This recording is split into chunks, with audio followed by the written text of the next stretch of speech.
So now we're going to look at getting creative in Asteroid. We'll format a table and create a grid template.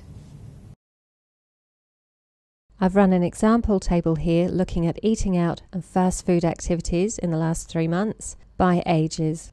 Formatting can be applied to a table to highlight specific items. For example, we may want to highlight the V%, or you may choose to highlight the row or the column headings.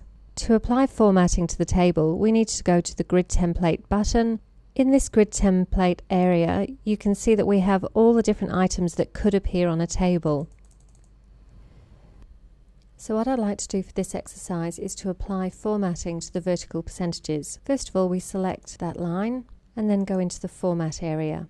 Within the Format Cells area, you can choose from Alignment, Font, Border, or Patterns. I'm going to choose Patterns for this exercise.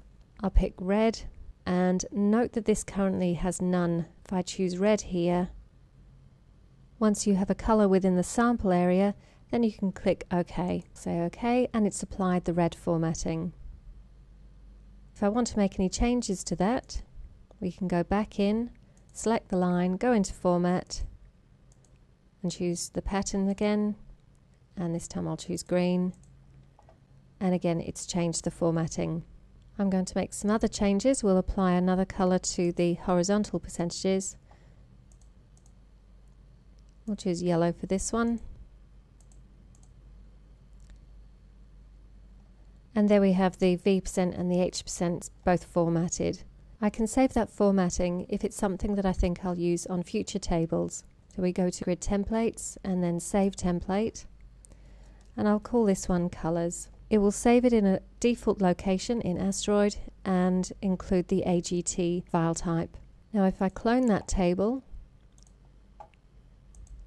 and rerun it, I can go to Grid and Load Template and apply the colors template that I previously created.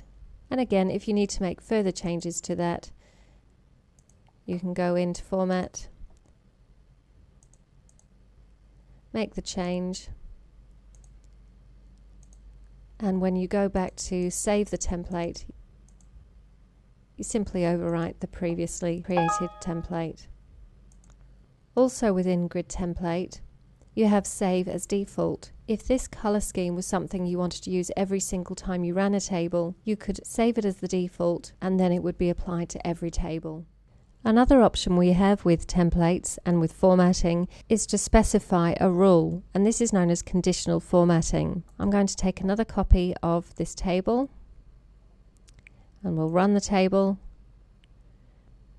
And this time what I want to do is pick out the index values of greater than 110, so the more likelies.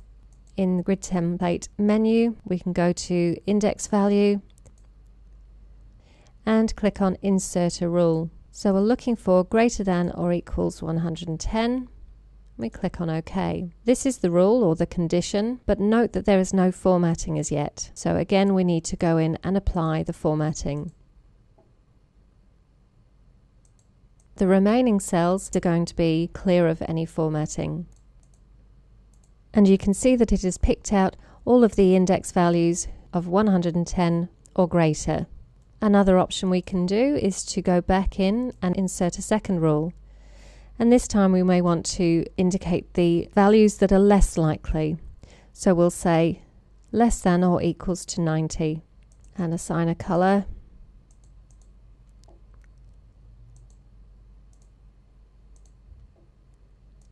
And here we have all the less likely values. Again, you can save that template as a grid template to be used in future. So when we have another table, we can go back to Grid Template, we can load the template and choose Index Rule.